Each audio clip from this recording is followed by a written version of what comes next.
Don't chase validation. Don't chase girls. Chase success, knowledge, and wisdom, and all of that will come easy. Always stay kind. Makinig ka lagi sa parents mo. And parang wag mong kakalimutan lahat ng mga taong tumulong sa'yo. Never stop dreaming, and wag ka mawawalan ng passion para dun sa mga pangarap mo. Sana hindi ako masyadong nahiya dati. Sana mas binigay ko pa ang best ko. Yun. Happy. At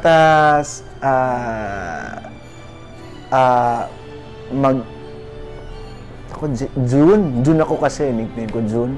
Sana hindi ako na naging mas makulit nung araw kasi ang dami kong peklat nung araw at sana mas naging mabait ako nung bata. Ayun. Pagbutihin mo palalo mag-aral kasi back when I was young, I was the type na hindi nag-i-study. Pero okay kasi, like, not to brag, pero like pang top 3 yung grades ko palagi. So dahil kinasanayan ko na ngayon, now it's actually bad for me kasi yun yung kinasanayan ko eh. So parang palagi na akong ganun na sanay ako sa sarili ko na okay yung result. So kahit hindi ako mag-prepare, nag-excel naman. Pero hindi na ganun hindi na ganun ang buhay, unfortunately. So, yun lang.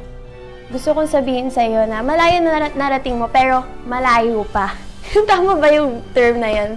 At proud ako sa'yo dahil hindi ka sumuko at alam mo sa sarili mo kung ano yung ginagawa mo.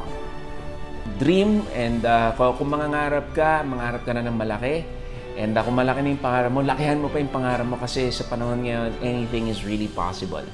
Tapos, aalagaan mo yung mga tao talagang nagmamahal sa'yo. Be proud. Take care of yourself.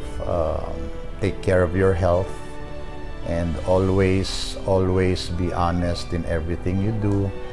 And be kind. Huwag lalaki ang ulo mo. Gawin mo lang yung ginawa mo rin dati. Kasi maganda naman ang buhay ko ngayon. Wala akong papalitan. Keep it up, Yula! Young Yula! Go, go, go!